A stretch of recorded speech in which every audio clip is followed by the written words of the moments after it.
బాబా గారు ఇక్కడే ఇట్లా అమ్మ చారు కాదా ఏంటి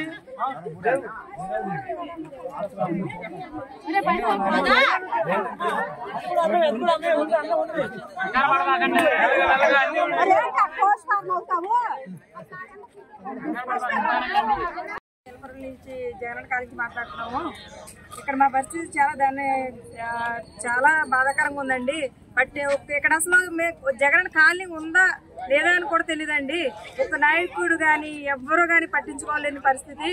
మంచినీళ్ళు లేక, ఫుడ్ లేక, చిన్నపిల్లలతో ముసలితో చాలా అల్లాడుతున్నామండి మేము.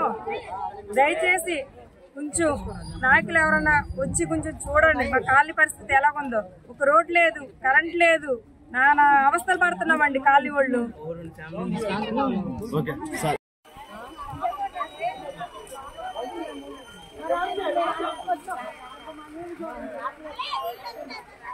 మీ నంబర్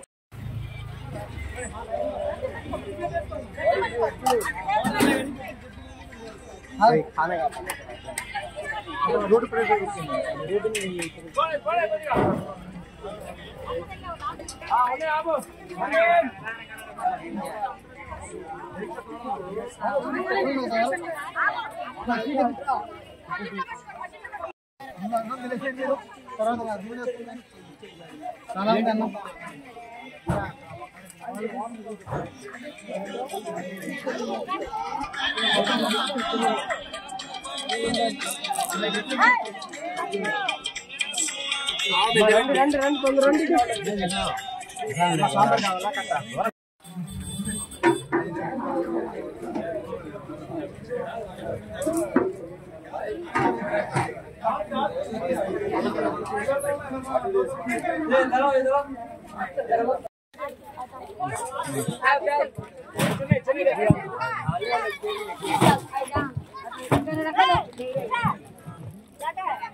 ఒకసారి మాట్లాడి చెప్తాను. అవసరం అయితే స్కాన్ చేసి పెట్టమను. ఓకే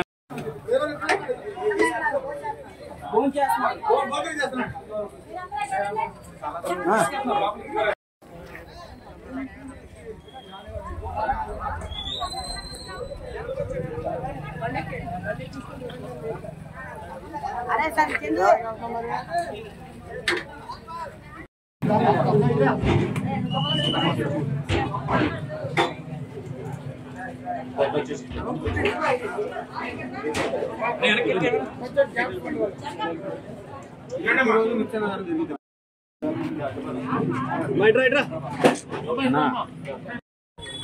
ఏలపురులు, కౌలూరు, ఈ బుడమేరకు ఆనుకొని ఉన్నటువంటి ఈ గ్రామాలు ఏదైతే ఉన్నాయో ఎప్పుడు మనమైతే చిన్నప్పటి నుంచి ఇప్పుడు చూడలేదు. ఇవాళ చాలా దరిద్రమైనటువంటి పరిస్థితి, చాలా బాధాకరమైనటువంటి పరిస్థితి.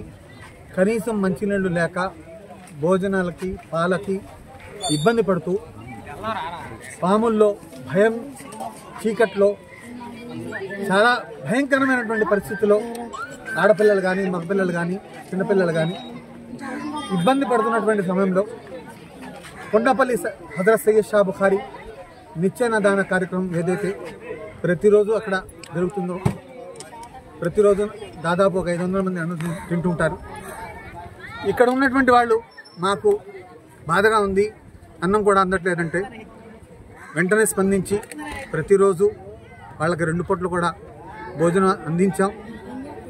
హజరత్ సయ్యద్ షా బుఖారీ నిత్యాన్నదానం ద్వారా మాకు చేతనైనటువంటి సహాయం చేయడానికి మేము సిద్ధంగా ఉన్నాం. ఈ పరిస్థితి నుంచి తొందరగా కోలుకోవాలని ఆ బాబా గారి ద్వారా ఆశీస్సులతో వారందరూ కూడా ఆరోగ్యాలతో సుఖ సంతోషాలతో ఉండాలి, వాళ్ళు తొందరగా కోలుకొని ఆరోగ్యాలతో ఉండాలని మనసారా ప్రార్థిస్తున్నాం. ఎందుకంటే ఈ విపత్తు అనేది మన విజయవాడ నగరంలో ఇంత భారీ స్థాయిలో ఇప్పుడు జరగలేదు. ఇవాళ ప్రభుత్వం వారి యొక్క కార్యక్రమాలు వాళ్ళు చేస్తున్నారు. ఎంత చేసినప్పటికీ కూడా ఇది హఠాత్తుగా వచ్చినటువంటి వరద కాబట్టి తప్పనిసరిగా ప్రభుత్వం కూడా స్పందించి వారందరికీ అన్ని విధాలుగా కూడా సదుపాయాలు కల్పించాలని చెప్పి మా ఎమ్మెల్యే గారు వసంత వెంకట కృష్ణ ప్రసాద్ గారికి కూడా తప్పనిసరిగా వారి దృష్టికి కూడా నేను తీసుకెళ్ళి ఈ సమస్యని పరిష్కరించే విధంగా నేను వారిని కూడా కోరడం జరుగుతుంది. ఈ సమస్య అందరూ బాగుండాలి, అందులో మనం ఉండాలి.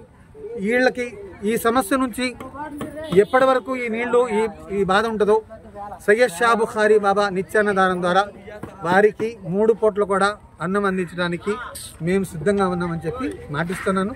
తప్పనిసరిగా వాళ్ళు కడుపు నిండా అన్నం తినాలి. వాళ్ళకి ఎటువంటి అవకాశం ఉన్నా వాళ్ళకి కానీ నీళ్ళకి కానీ ఏ ఇబ్బంది ఉన్నా కూడా తప్పనిసరిగా నాకు చెప్తే నేను వెంటనే వాళ్ళకి అందిస్తానని చెప్పి హామీ ఇస్తాను.